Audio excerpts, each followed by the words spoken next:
Okay, here we go. Did you catch the fly? I caught him. Okay, welcome. You're listening to the Best of Investing, sponsored by Pacific Trade Exchange. Let me try that again because let me do that over again. That's a little embarrassing. Okay. Welcome. You're listening to the Best of Investing on News Talk 910, sponsored by Pacific Trade Exchange. Your best in trade. Check them out at trade.org. This is the show where we present valuable information about real estate, the financial markets, and other business of the day. And you know our format. A few guys sitting around a bar having drinks without the drinks, talking business with you, the audience listening in. I'm your host, Edward Brown, and I'm pleased to have as my co-host Mark Hanf of Pacific Private Money, California's fastest growing private lender. And Mark... Pirate lender. Is that right? Don't let that get out of pirate lender. Are you a pirate lender? No, Okay, I'm pumping over my words. Okay, you're a private lender. Yes. And Robert Shipp of RPM Mortgage. And today's trivia theme is science. She blinded me with science. Remember that? Okay. You guys are too young for that movie. All right. Our website, or are you too old for that movie? Too old for that. Our website is bestofinvesting.com. Check us out on Facebook and YouTube by typing Best of Investing Radio Show. And we're also on television, Comcast Channel 26, on Saturdays at noon and Sundays at 6 p.m. And don't forget to record our show on a website called dar.fm. And today we have a special guest, Dawn Fitzpatrick, who's a real estate agent. And Dawn, welcome to the Best of Investing. Thank you very much. Oh, you're welcome. And you know a little bit about real estate. What are you seeing going on in the market right now? A lot of activity, a lot of inventory right now. People are, I think, getting out there and feeling more comfortable about getting pre-approved, and they're not as scared as the lending process. I think there was some fear out there for a while, and I think right now people, if they're positioned well, they see a lot of quality in the inventory, and I think there's people even putting multiple offers in. So it seems a little bit better. The buyers are definitely out there, which is really cool. I know in the beginning of 2011, people were expecting the buyers to come out in spring, and they didn't. But here we are, spring of 2012, and the buyers are out. Are you seeing the same thing, Ron? I don't know about Marin, but all the feedback I get in the East Bay and the city is 10 offers is hardly considered multiple offers. It's just amazing.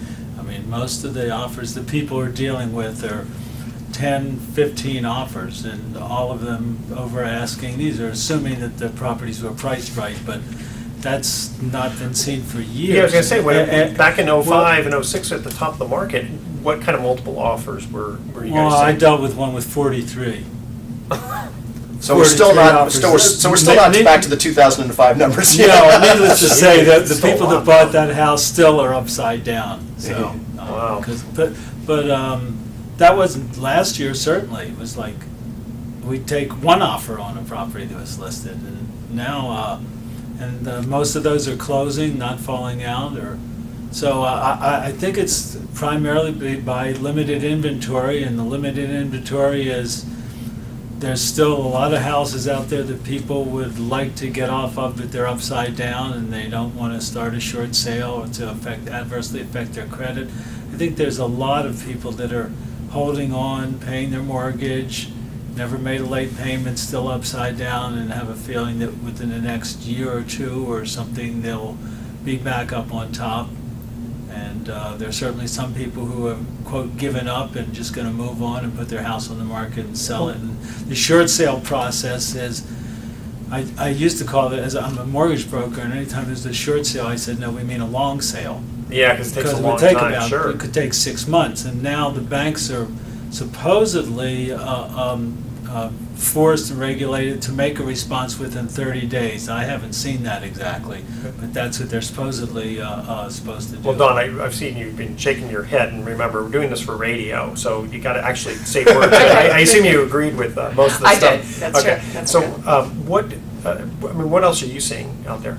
I think that people, again, if they're positioned well, I think they're getting out more, which is why you see a lot more activity. I think the inventory also is proven to be very priced appropriately. There's a lot of advantage in the inventory. There's homes that are priced very well. I'm looking in Marin and Sonoma County, mostly southern Marin, even up to Petaluma. There's a lot of good homes priced well, and if you position yourself well, then you can really step in to a lender's office and feel very comfortable that you're going to be able to go through the process. And when you say position yourself well, what do you mean? I mean that you didn't overextend, you're qualified well, your job is secure, you feel comfortable getting into the market now, and you feel comfortable that even if you're going to step in and purchase something now, you're not going to be upside down in 12 months. And are you seeing that people, like Robert was saying,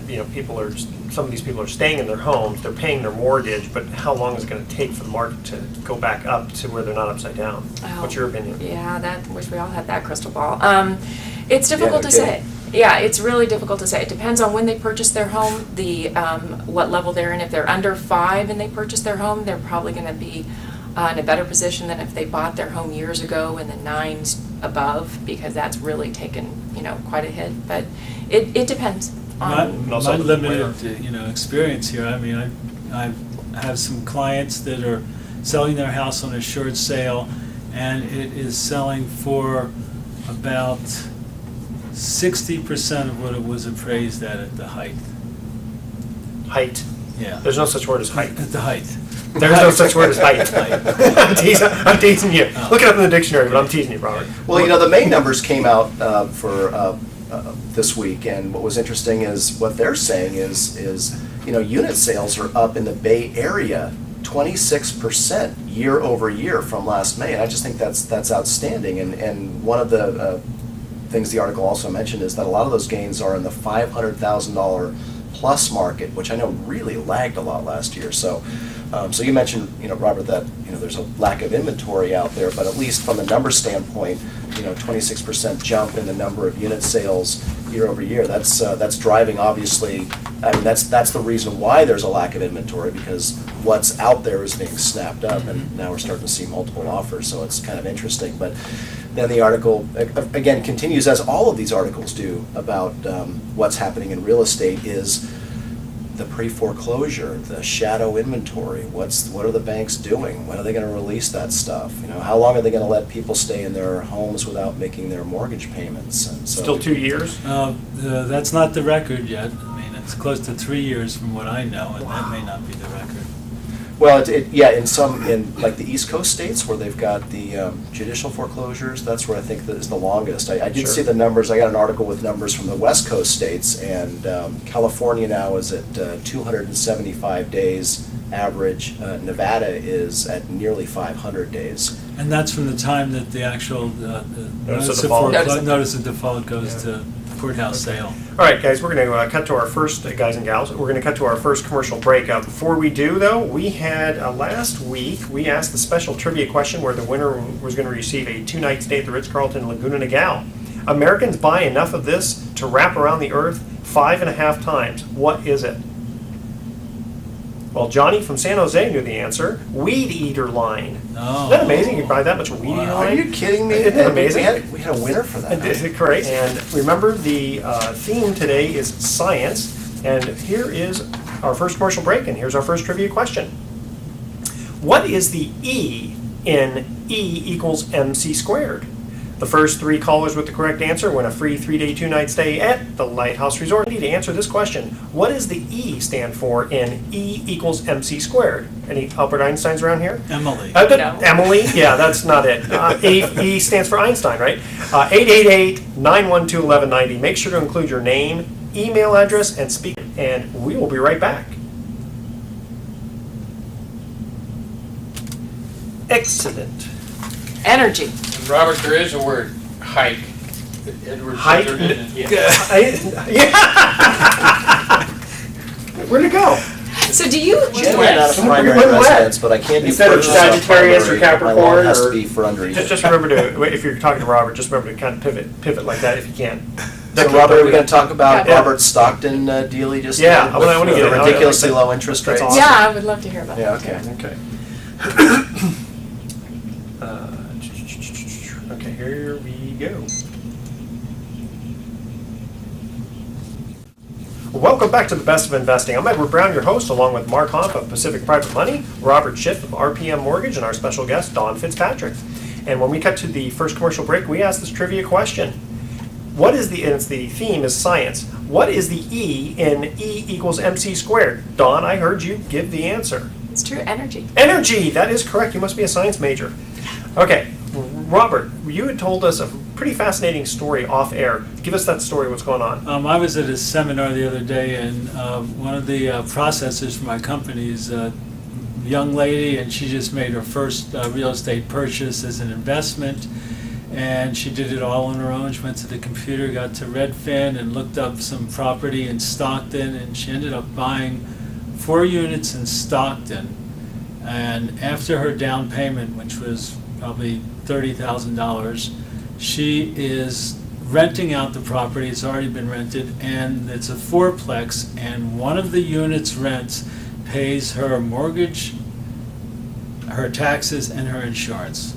And the other 3 go into her pocket to reimburse her for a down That's payment. amazing. So I figured even with vacancies and with the cash flow, the cash on cash for her down payment is something like 50%. It's funny because you think, gee, she's cash flowing positive, and she could be 75% vacant. Yeah, That's and incredible. she said she and her fiance, who's a fireman, he's not afraid of going into the places to fix up. So they're going to be buying places in Oakland and some of the places that are really distressed. And they both said that the people living there are great tenants. They just want to be left alone. They want to pay the rent on time, and there's not a problem. And they're expecting to have maybe 25% vacancy, which is not turning out to be the case. Yeah. So How much are the rents? the rents are like 6.25, I think, something like that. So this is a 4-plex in $500, Stockton. Just a cookie cutter 4-plex in Do you know what she paid for it? Something like $140,000. See, And that's just I asked her, I astounding. said, well, That is you're working here, and you guys live in the East Bay. Why wouldn't you go to even the canal area in San Rafael or Petaluma or Santa Rosa? Probably She can't get the said, same figures deal. aren't there. Yeah. Right, that's it, that's exactly So right. they're looking in Stockton, maybe Vallejo, some parts of Oakland. What kind of interest rate you think she got? On that kind of loan, that's 1 to 4 units, a Fannie Freddie loan, probably 4%, maybe in the low 4s. Wow. That's 30-year fantastic. fix, a 30-year fix for 4 units in the low 4s. Now, of course, you had to qualify for that, for the Yeah, for they're conventional both- investor loan. Yeah, they both are working and Yeah. gainfully employed, and, when you qualify for an investor loan, the bank's gonna look at your housing costs besides the investment and what kind of ratio that is to your income, and then they look at the property you're buying, and they'll give you credit for 75% of the rent, and they'll balance that against the mortgage payment, taxes, and insurance. And who was the seller? I mean, just I an think it was- individual? I or don't was it know, I don't bank? know if it was bank-owned or an individual or not. Yeah, because you'd think that whoever sold it would have thought the same Probably thing. bank-owned. Well, Probably. it was either bank-owned or it was a short sale, someone was upside down. They certainly weren't getting positive cash flow, but what I just found astounding is that they were able to go on to Redfin. Here people are complaining, I hear it all the time, oh, there's hardly any inventory out there, but it's just not true. I mean, if you're tenacious and you study the market and you make offers, you gotta step up to the plate and swing the bat. Nothing's gonna happen. This woman has a full-time job as a processor, and believe me, I know that's a really time-consuming and energy-consuming job. And yet here she is doing this on her spare time, and really researching it, being thorough, and not being afraid. And Dawn, you've been a little too quiet. You have No, any- I'm just listening to all of listening? this. No, Any it's any good. comments on it? The situation in Lodi, I've got a group of people who are looking exactly for what you're speaking of. And they started in Marin, started in Sonoma County, found out the same thing. The numbers just don't work. So now we're going up towards Sacramento area and that. And they're in the process of looking for a lender. They've got everything together as far as their finances are concerned. And that we're finding the same thing, is if you get further out of this area, you're going to find opportunities like that. There's a limitation too to how many units, how many different loans they can have, right? I think the Fannie Freddie rule is, I think it's 5? 8, I think 8? it's eight properties. I'm not sure. I'll have to check on that. Yeah, and get back to me. Yeah.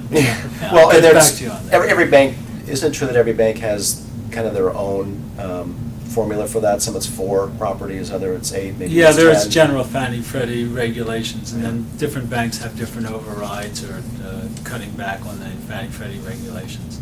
Getting back to how your client there was able to find that property, I saw an article this week on Bloomberg that talks about private equity has too much money to spend on homes. And the article is about all these hedge funds and other syndications that are being put together, raising literally billions of dollars with the intent to go out and buy foreclosure property or to buy in bulk from the banks. And the article says there's approximately $6 billion committed to buy all these foreclosure and or REO properties, but they've only been able to identify about $2 billion worth of homes that are available. So What are they going to do with the rest of the money? well, I guess they're going to have to give it back, or maybe it's committed but not funded. Good luck on that one. They'll leave it with Good luck on that Madoff one. until they find more. Yeah, exactly.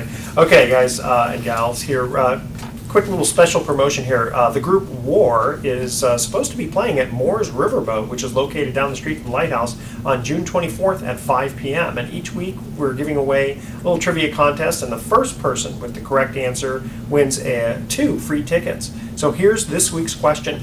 This is an easy one. What game introduced in the 1960s might you have heard from the person spinning the arrow, right foot red or left foot yellow? We're going to cut to our second commercial break, and here's the second trivia question. Again, the theme is, she blinded me with science. Well, no, just science. Okay.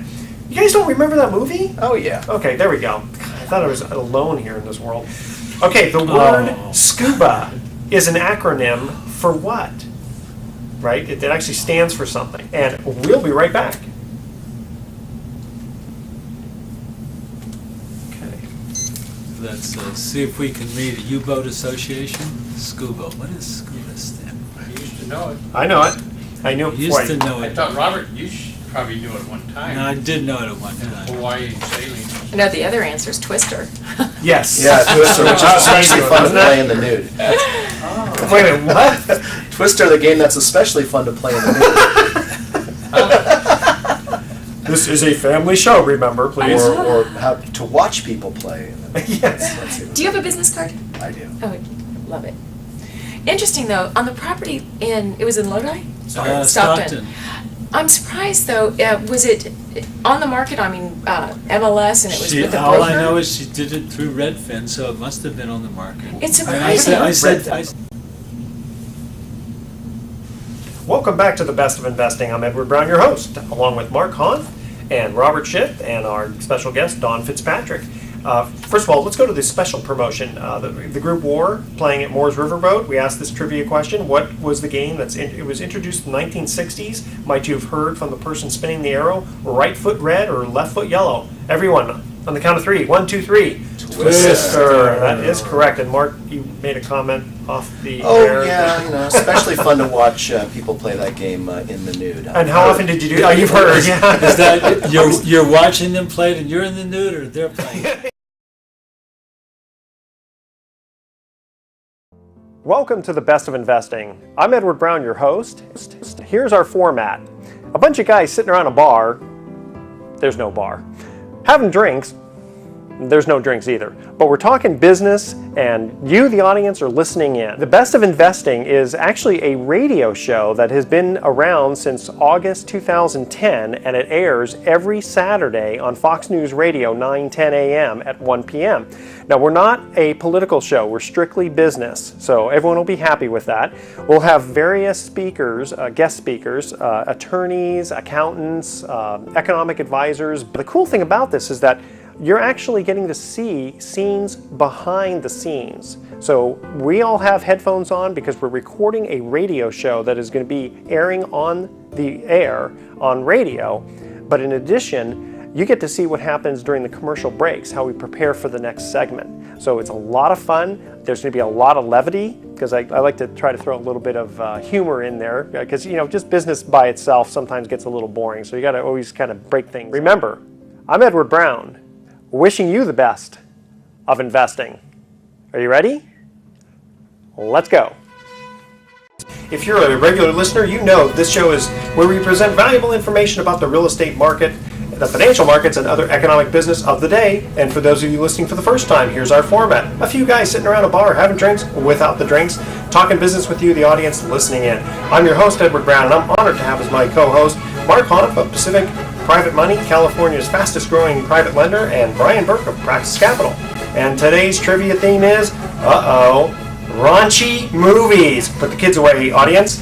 All right, our website is bestofinvesting.com. Check us out on Facebook and YouTube by typing Best of Investing Radio Show. And also, we are now on Comcast Channel 26 every Saturday at noon and Sunday at 6 p.m.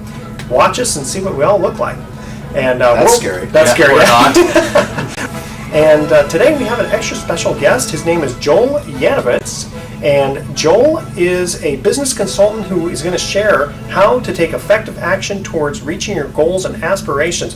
Joel, welcome to the Best of Investing. Thanks, it's great to be here, Edward. Okay. Now, you started consulting with executives in large corporations. How did you transition to entrepreneurs and smaller growth companies? Great question. We started when we were working with executives. One of the issues they were facing was how to innovate and how to grow their markets, grow their businesses in unknown territory. Okay. We started looking, who knows about that? Who knows something about how to get things done when you're dealing with situations of unpredictability, unknowability? In fact, I'm guessing many of your listeners find themselves looking at life and saying, boy, it sure isn't what it used to be. When they're looking to try to get something started, they're not sure about how to get started, they're not sure about how to manage the risks. These were the same things these executives were facing, and we started to look towards entrepreneurs, and particularly successful serial entrepreneurs, ones who'd not just gotten lucky once, but had built several companies. And that's what led us to the entrepreneurs market. Hey, Joel, is there a particular mindset or way of approaching challenges that you find is common among successful entrepreneurs? There is. Probably the most important one is a bias for action. We found that successful entrepreneurs don't spend a lot of time thinking about what to do.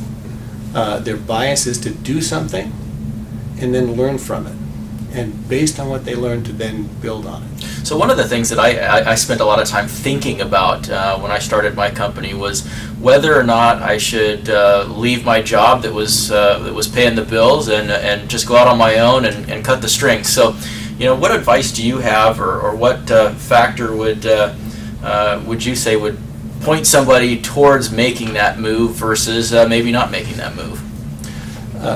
I would say wait as long as you possibly can. Yeah, that's what I did. I'm still waiting. Yeah. Now, I'll say why. There are several myths we have in our society about entrepreneurs, and one of them is that they're big risk takers. And it turns out that entrepreneurs are not risk takers as much as they are risk minimizers. So I would counsel you to say, how do you take your idea and advance it as far as you can?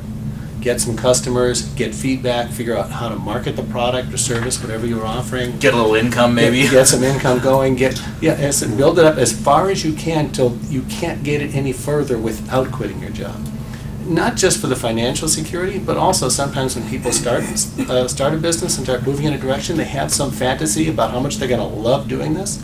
And a number of the people I've worked with have found that once they start building an idea, it's not all they thought it was going to be. And it turns out that the idea changes quite a bit to be something that, to make it something they actually want. Well, especially like a restaurant. Someone says, I love to cook, so I want to own a restaurant.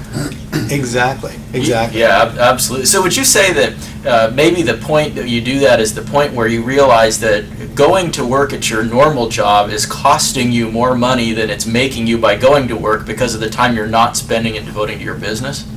Costing you more money and costing you more satisfaction. Yeah. The whole idea, the whole point of starting a business, besides financial security, is that you're actually doing something with your life that you enjoy and is more fulfilling and rewarding.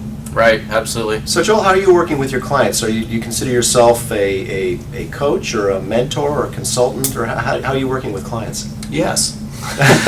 All three. Well, and more.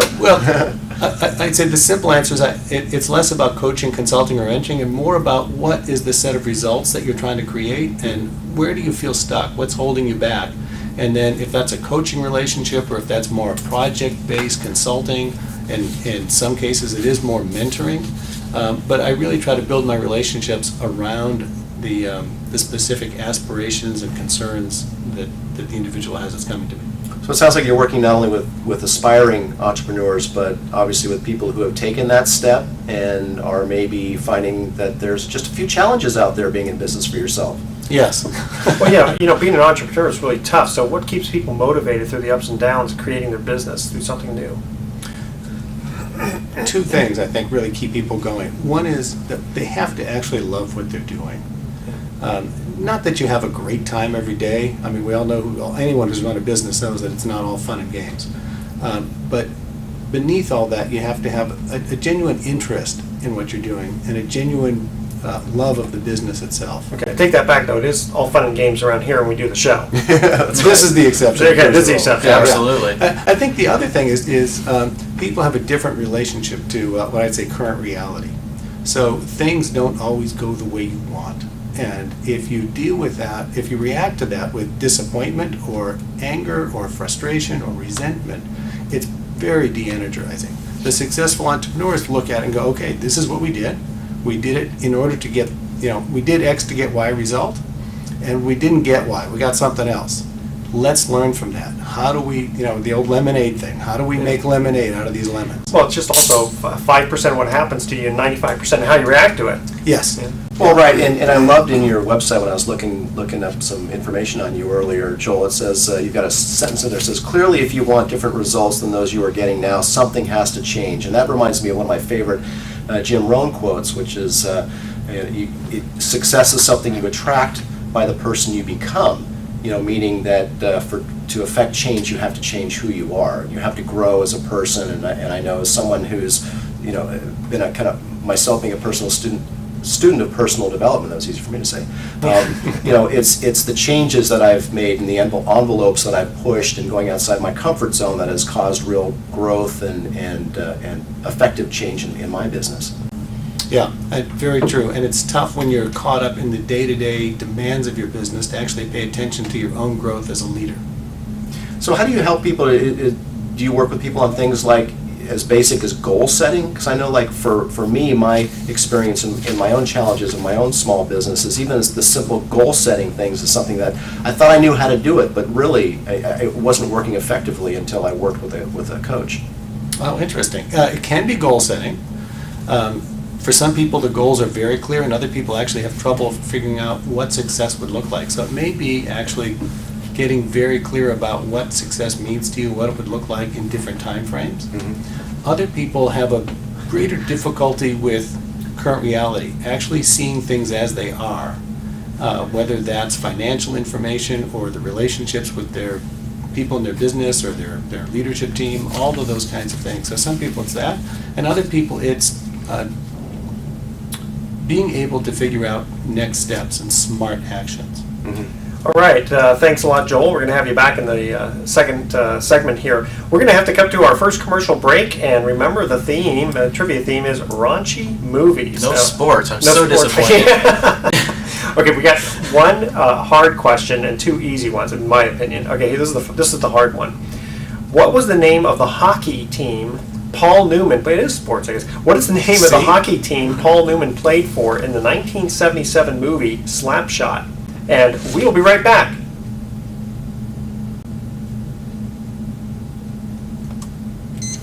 Okay, good. I know it's hard to remember, and if you have to move your seat, Well, you don't have because to- what happens is you go This back is like this, I really- have to keep going This like is really loud. Oh, then So I I'll keep- turn it. yeah. Okay, then here. So I'm I'll turn getting that close, down. and then it's so loud that I'm thinking Okay. I'm too close. Okay. No, you're not we're too good. close at all. Okay. Your side tone was up too high. Yeah, and if we could, and I know it's kind of hard because we're talking business, Yeah. we want to keep the audience engaged, so, introduce your voice, go, hey, that was kind of cool, hey, it's okay, that's perfectly okay. Okay, good. All right, and we got, let's see here, What is it that I have to offer? Because I take it off can't now? just go out and promote, borrow from me. I have to. You have to be an expert. And I finally had that aha moment in the last few months, and So true. it is how. okay. So again, we're going to animate this a little bit more, Okay. and you're going to say right up to the mic like this, and Right up to the go mic like and that. then- So I got a follow-up question to the goal setting thing. And, Oh, Yeah. okay, All right. so I'll follow. Okay, ready? Here we go, we have 5 seconds of silence. Welcome back to the Best of Investing. I'm Edward Brown, your host. Now I'm in the studio here with Mark Hanf of Pacific Private Money, Brian Burke of Praxis Capital, and our guest Joel Yanowitz. And when we cut to the first commercial break, we asked this trivia question. And again, the theme is raunchy movies. What was the name of the hockey team Paul Newman played for in the 1977 movie Slapshot? Anyone? Yeah, so we blend a sports question with a movie question to make it 10 times Not harder. really. You're killing me here. No. Anyone? Well, I'm a blank on that one. Okay, the Chiefs. the You have to see the movie. Oh, That's the one with the of course, should have known That's that. the one with the Hanson brothers, the glasses, and the big that's nose. Remember right. that? Okay, the name of the Chiefs. All right. And Mark, you had a question for Joel you want to ask him. Yeah, Joel, we were talking about goal setting before the first commercial break, and what I wanted to expand on that, it's not so much just like writing down what's your goal for the year, your goal for your business, which I know a lot of us are told, if your goal's not in writing, it's just a delusion. So I've got this goal in writing, but for me, it's also, in my business, it's the daily and the weekly planning and goal setting. It's how do I focus on growing my business as opposed to just doing all the, answering emails and answering the phone and doing the daily technical stuff. And that's what I tend to find most challenging. Yeah, and you're not alone in that. The biggest thing I found to be helpful to people is if you look at your calendar, your time by how much time you spend on everything, and put it into two simple buckets. How much time you're spending reacting to everything else coming at you, and how much time you are spending on creating the things that are important to you in the business. So where do you want to take the business? What are the critical few things that will move it ahead in the next 90 days, 30, 60, 90 days, short term? This is not the grand vision, the grand plan. This is how do you move the business in the direction you want to move it in the next 30, 60, 90 days? What are the critical few, 2 or 3 things you can do to move it in that direction, and then put those first? Disconnect your email account. Yeah. Turn the notifications off. Yeah, turn all the notifications off except for... Wait, hold on, I'm answering some emails here. What was that? Yeah. And by the way, we were talking at the break about the notion of comfort zone, of doing things out of your comfort zone. Indeed, yes. Yeah, right. I'm not a big fan of that, of comfort as a standard of measurement of whether things are right. So sometimes people will say, well, I'm not really comfortable with that, so I'm not sure I should do it. Or sometimes people say, well, that's out of my comfort zone, so it must be good. I would say basing what you do or your judgment or assessment of an idea based on your comfort with it is a bad criteria. A better criteria is this one of the critical few, 2 or 3 things that will move the needle on those goals over the next 30, 60, 90 days? And if so, I don't really care how I feel about it. I'm going to do That's it. right, yeah. So I totally agree with that. It's what are the 3 things I should be focusing on in my business as a way of moving forward, but what about the 35 other things? I mean, how do you work with guys who are saying there's so much to do and I'm not yet at a profit level where I can hire people that I need to do that? How do you work within that quandary? Yeah. 2 principles. One is design systems to handle repetitive tasks so that you're not always doing them. And the other is benign neglect. If you just didn't get to it, there are some things you're just not going to get to. And if the problem you're having is the things you're just not getting to are the most important things to move your business forward, you're better off doing those and neglecting other things and annoying or angering some people because you're not doing those things, but your business is moving forward. Okay, I feel like I have to sit on the psychologist's couch here for a minute. Okay, I'd like to go on vacation at some point, but I can't because exactly. My wife's been bugging me about that, but I get so busy and I get nervous that if I go on vacation and I don't bring, the laptop or cell phone or whatever, I'm going to be so angst because I know when I get back, I'm going to have to, you need another vacation from the vacation. Yeah. How do you deal with that? I call it when you come back, that's the penalty phase. Yeah, that's right. And is it worth it? Yeah, that's a great for your question. sanity, I know you have to. Let's see. Okay, I want to ask you one question here. Passion is one of the words that we often use to describe entrepreneurs. Yep. But you say that it can be a mistake to focus on that. It seems to be. Let's see. It seems like being passionate would be a good thing. So what's so bad about being passionate? Yeah, nothing bad about being passionate, but this is another one of these mythologies we have about entrepreneurs, that they're passionate about what they do. Now, if you look at successful entrepreneurs, after they built their companies and made lots of money, they are in fact passionate about what they do. But if you look at when they started their company, most likely they were more interested, they were more curious, they were more wondering, it's kind of like dating. When you go out on your first date with somebody, not that there might be some passion there, but it's not a committed relationship. You're kind of like, I like going out with her. She was nice. I think I'd like to see her again. And entrepreneurs have that same relationship to their ideas, to their business. When you guys started your business, you didn't have this great passion for it. You're like, no, maybe I could try this. Maybe I could make a living doing this. I'll do it for a while before I quit my day job. That's actually very true, yeah. Yeah, it is. I don't know. Yeah. My wife said that as soon as she saw me, she says, "That's the guy I'm going to marry." You guys laugh, but it's so true. This is true. She still tells you that story. Huh? Exactly. And it's still working. Tell me a bedtime story. But so passion, it's not that passion is bad. The problem is, if I've got an idea and something I'm interested in doing, but I don't take action because I'm just not passionate enough. And I think that if I'm not passionate about this idea, I shouldn't do it because there's something wrong. I should wait till I have an idea I'm really passionate about, then I won't do anything. And entrepreneurs don't think that way. They act and they learn from what they do and they build on that. And over time, they see if their commitment and interest and passion for the idea grows, and they also see if the market's interest in their idea grows. Okay. And for the audience, in case you just joined us, we're in the studio here with Joel Yanowitz. So Joel, I have an idea for a business I want to start. I think I might be good at it. Don't know that I have passion for it yet, but what is the best way to start? How do you coach people on starting an entrepreneurial business endeavor? Yeah, great question. I suspect there are probably a lot of people listening to this who are in the same boat. I'm thinking of doing something. I've always had this idea and I don't know how to start. The answer is figure out the simplest first step you can take to test the idea. And we talk about smart steps. There's a couple things. One is don't worry about making progress. Worry about learning. So in the first step, you say, I don't really know who my customers would be, or I don't know which features of this service people will really value. Rather than figure that out beforehand, try something. Offer it to some people, even if you offer it for free to friends.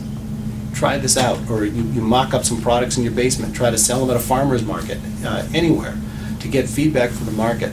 I don't have the patience. I just come up with the idea and say, write me a check.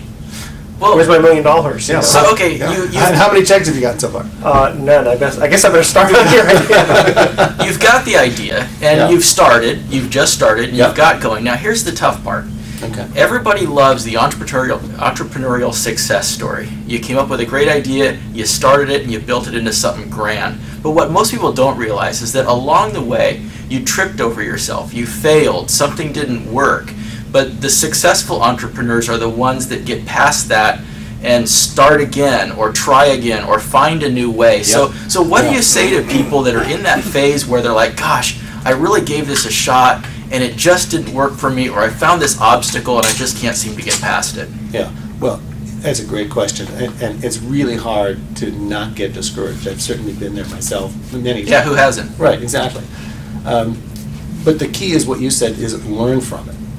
So if I'm really interested in this idea, and I think there's a there, so to speak, what can I learn from the fact that my first 3 attempts failed? Yep. You know, and if those failed, I now know something that I didn't know before. And in fact, I may know something that none of my competitors know. That's right. So how do I use that information? But what did Edison, how many times did he fail? Yeah. A couple thousand? Thousands of times, Yeah. right. I mean, it's hysterical, the stories of what he actually tried to put as a filament in a light bulb. I don't remember half of them, but yeah. So whatever it was- Abraham Lincoln also, how many times did he fail? Yeah, I mean, you have to fail. That's the only way that you improve on what it is that you're doing, is something didn't work, and that forces you to change and find a different way to do it. And I think so many times people get caught up where they go, gosh, I'm having this difficulty, or this isn't working, and they pull back, or they just give up completely. And I think that's the critical juncture between a successful entrepreneur and one that goes back to work. Yeah, and so here's the question. Here's the thing that we found really interesting, is how you design those steps so that if you fail, you can keep going. Yes. How do you live to fight another day? And it turns out there's a concept called acceptable loss, which is I'm going to make this bet. How do I make the bet in such a way that if I'm completely wrong, I've either preserved enough capital, enough relationship credibility, enough personal energy and pride, whatever it is, I've preserved enough that I know I can take another step. All right, we are going to cut to our second commercial break, and here is the second trivia question. Again, the theme is raunchy movies. This one's a little easier. Sasha Cohen starred in this 2006. All I had to do was say Sasha Cohen. You guys know that. That's a giveaway. Yeah, hold on. In this 2006 movie, as a spoof documentary, as a fictional journalist traveling through the United States. What was the name of the movie? We will be right back. Welcome back to the Best of Investing. I'm Edward Brown, your host, along with Mark Hunt, my co-host, and Brian Burke, my co-host. And when we cut to the second commercial break, we asked this trivia question. And again, the theme is raunchy movies. Sacha Cohen starred in this 2006 movie as a spoof documentary as a fictional journalist traveling through the United States. What was the name of the movie? Anyone? Borat. Borat, that is correct. Yes. And we were just talking off the air about how at some World Olympics or something, this poor lady, or girl, I guess she's a young girl. Kazakhstan wins the gold medal, and they don't have any music for the national anthem, and they played the spoof music from Sacha Cohen, from Borat. A little embarrassing. Okay. All right. We are going to get right into email time here. And Mark, we received from a listener. We received this email. Looks like it's directed toward you. How can you pay your investors 8 to 10% in today's environment? Good question. Well, it really boils down to the fact that, after the subprime meltdown in 2007, 2008, the banks largely stopped making loans to real estate investors, and that created a huge void in the supply of capital. And so what happened shortly after that is companies like mine, Pacific Private Money, we essentially said, well, look, we've got access to investors who like to earn high yields, who understand the nature of real estate and are willing to make loans secured by real estate. So the private lending market was literally redeveloped from what was the hard money industry years before, and started making loans to real estate investors. Now, the market essentially dictates the terms under which the price of money, and private lenders essentially decided that the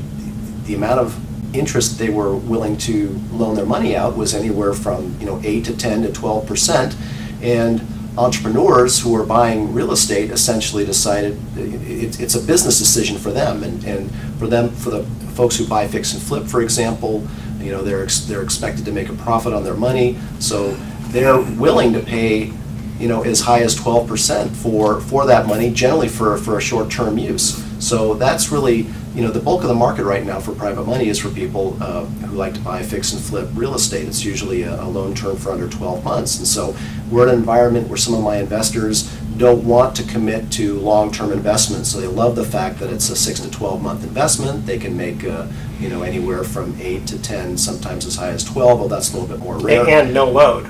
Right, and it's a no-load investment. And then I've got borrowers who know that they can make a profit. They can make anywhere from $25,000 to $50,000 average profit on a fix and flip if it's done correctly, and they're willing to pay high rates of interest for the short-term use of that money. So it's a market that has been created in California and nationwide as a result of the banks pulling out of the market now. I do get borrowers who say, well, how come I can't borrow money at 6 or 7 or 8%? And that's a darn good question. If I had access to cheaper capital, I could probably accommodate them. But really, there's in the grand scheme of how you assess risk, generally there's a price at which the people who are willing to loan their money to a perfect stranger, albeit secured by real estate, that price it's been coming down, but it's been holding fairly steady the last several years at around average 10 to 12% cost of money, and then the investors then in exchange have been averaging about 8 to 10% that they earn on that investment. And these investors, wouldn't you say that, I know it's a return versus risk calculation for them to loan their money out, but wouldn't you think that now with real estate prices being so far depressed, that there's so little downside risk in the marketplace that this is really the safest time for those investors to be making an investment such as this? I agree completely. I don't think there's ever been a better time than now to make a loan, to fund a loan to a real estate investor secured by real estate, because for two things. One, the air's been let out of the balloon. I mean, we've devalued in real estate in California anywhere from maybe 25% all the way to 80% in some markets that in the Bay Area. And then number two, we're not making 80% loans. We're not making 75% loans. In fact, most of the loans we do are at a max loan to value of 65% of today's value, current value. not today's 2005 values, Right. but today's actual purchase price, not what they think it's worth. Because I do get guys that call me and say, if I'm buying a property at 65 cents on the dollar and you do 65% financing, will you make 100% loan to me? And the answer is no, we don't do it that way. It's whatever you negotiated for your purchase price, that's what the price is, and we'll loan you 65% of that, and we'll fund it with an individual's money. And so that's the safety factors and the protective equity that's available there to someone who's considering funding a private party secured loan like that. They're amazing. Let me give you a little personal example here that happened almost 20 years ago for us. We thought we knew what we were doing, and we sure wish we would have known you, because we actually even had a real estate attorney who was part of this transaction, and he said, "Yeah, don't worry about those IRS liens. They'll come off." Yeah, right. And sure enough, when Famous last words. Yeah, exactly. right. So when we actually did the foreclosure, and we were the winning bidder, and we figured, okay, great, this is fantastic. Well, suddenly the IRS comes in and says, we think that property is worth more, and so we're not getting rid of our liens. I mean, if the property is way depressed, then they may not have done that. But we had to come up with $130,000 in IRS liens, and that pretty much wiped out all the profit. Yeah. Well, and not only that, I know people today that have tried their hand at buying at the auctions because it seems so enticing. Wow, I can buy property at 70 cents on the dollar or 75 cents on the dollar, only to find out that after all the work, even if they did buy it correctly and there weren't any unexpected liens, that the amount of money that they were making at the end really didn't justify all that work. I mean, you have to, you guys, Brian, at Praxis, you've got a team, you've got a system, you're able to get in and out of the properties. You can make the kind of profits per property that an individual is going to have a very difficult time doing if they haven't been doing it for years. Yeah, that's absolutely true. Absolutely true. It's a business that's unlike no other. All right, we're going to cut to our third and final commercial break, and here's the trivia question. Again, the trivia theme is raunchy movies. This 1982 movie features a group of high schoolers who seek to lose their virginity, which leads them to seek revenge on a sleazy nightclub owner and his redneck sheriff brother for harassing them. Hint, think pig. You knew this answer already, didn't you? Is there a movie called Edward Brown? Yeah, no, hey, come on. Mark, I'm a little concerned for you because you know these answers to these raunchy movies like right on the spot there. And Brian, you're shaking your head no. I'm just thinking this is a farm animal question. I don't know this one either. And we will be right back. Welcome back to the Best of Investing. I'm Edward Brown, your host, along with Mark Hanf and Brian Burke. And when we cut to the third and final commercial break, we asked this trivia question again. The theme is raunchy movies. This 1982 movie features a group of high schoolers who seek to lose their virginity, which leads them to seek revenge on a sleazy nightclub owner and his redneck sheriff brother for harassing them. Hint, think pig. And Brian's so straight-laced, he thought the movie was Babe. That's not correct. But Mark, he's seen a lot of these movies. I'm just kidding. So Mark, what is the answer? Yeah, it would be Porky's. It would be Porky's. That is correct. We were talking off the air about the movie Borat and how the running of the Jews and all that with the horns. And actually, that stuff is really true. There were people who think that Jews have horns. That's just besides weird. Very strange. Okay, Mark, say you have an article, or is it Brian? You got the article. Yeah, we both have it actually. We're sitting here just talking about it during the break about Case Shiller and CoreLogic coming out with some interesting figures, and house prices and price to rent ratios are back to levels not seen since the 1990s, and I think we're seeing this from a practical standpoint. In Northern California, we're buying a lot of property now to hold as rentals, and these are single-family houses. And I tell you, if you would have asked me 5, 6, 7 years ago about buying single-family houses to hold as rentals in California, I would have said you were crazy. There's no way that the economics of that worked at all. But now you've got the prices have fallen so far, in fact, up to 70% down in some of the markets that we've been buying in, and yet all the time that was happening, rents have either stayed level or actually climbed. So with increasing rents and decreasing prices, this so-called price to rent ratio is actually out of whack with historical norms, but into whack, for lack of a better way to put it, with with what makes financial sense. And it actually makes financial sense now to own rental property, when in the past that just really hasn't been the case at all. And I think, Mark, you've been in this business a long time like me, and I've never seen it this good from that perspective. Well, no, and I remember even in the 70s, even though I was a teenager in the 70s, but that was, my dad was in real estate investment and development and such, and that's when the first kind of, wave of seriously high appreciation started to happen in California. Right. And I think after that, you just really it never made sense to buy California real estate for rental income. And so we are truly in a unique environment now where, rents have followed, basically, inflation, all this time and hasn't gone down. Whereas, as you said, we've got now housing prices that are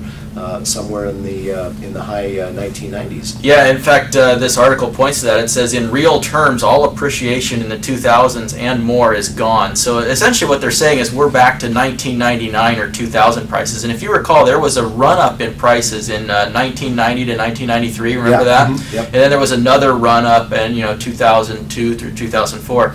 Well, if you reset prices all the way back to 1999 levels, you essentially wiped out the entire 2000s. But what's interesting is we've gone back and looked at the properties that we've been buying, and we've looked in the history to see when did this house last sell and how much did it sell for when it last transacted, and what about the time before that, and what about the time before that, and then we compare that to how much we paid for the house. And what we found, a number of examples where we've bought houses for less than that house sold for in 1987. Wow. And so now you've wiped out 23 years of house price appreciation, and we're reset all the way back to that level. I've never asked you this question, but when you rent out the houses, how much of a deposit generally can you get from your renters? Well, the law says you can only collect a deposit equivalent to 2 months worth of rent. So if it's $1,000 a month rent, you can collect a $2,000 security deposit, or you could collect a $1,000 security deposit and $1,000 last month's rent. Yeah. No matter how you word it, you can't take more than 2 months. But are you finding that people can come up with that money? Yeah, we are. I mean, let's look at what's going on out there in the world. How long have people been going without paying for housing at all? Yeah. A lot of people have quite a bit of money saved So up. you're not buying those mansions where the rent's $5,000 a month, and Right, or the house that costs $700,000 but still only rents for $3,500. No, we're not in that market. We're in the $125,000 that rents for $1,400 type of a market. What I thought was interesting from that Case Shiller report was, and a little bit disturbing, is that they're certainly not willing to call a bottom to the market. And I know this is a nationwide. I'll call it. Yeah, I mean, we talked at last week's show about in the Bay Area that at least, from what I'm seeing and from my own, vantage point as someone who makes a lot of loans to a lot of real estate investors, I don't see further depreciation in pricing, at least not at the entry-level and mid-level market. Maybe on the higher end, which has been the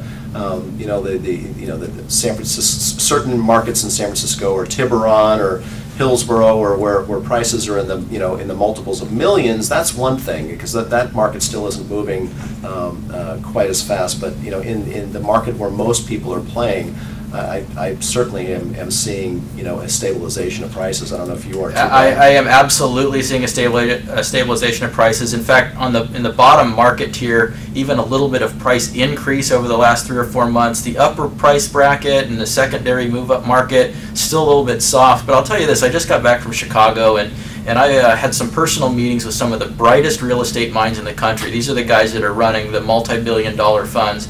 And in talking with these guys, it's very interesting. They certainly do believe that the real estate market is sitting at a bottom right now, and these are some of the smartest guys you're going to find out there. So, and I tend to agree with them.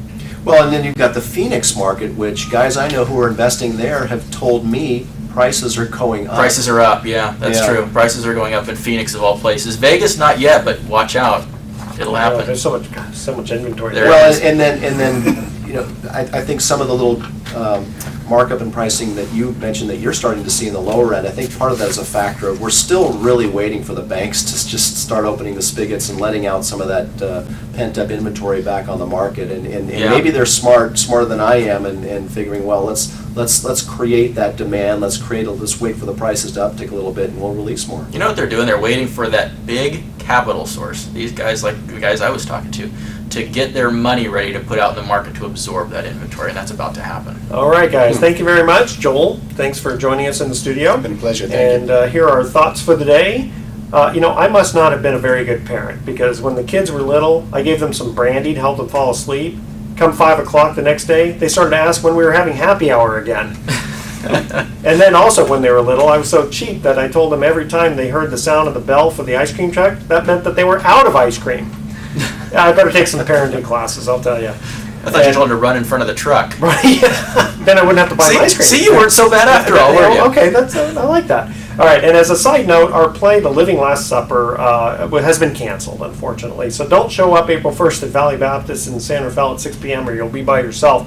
Go there at 9 a.m. for regular church instead, okay? And tune in next week to the Best of Investing. We're going to be giving away 9 more free vacations for answering trivia questions. And Bruce Robbie from his company is going to be on our show. And he's going to be talking about the stock market and other financial investment vehicles. And thanks for listening. On behalf of our team, I'm Edward Brown, wishing you the best of investing. So long.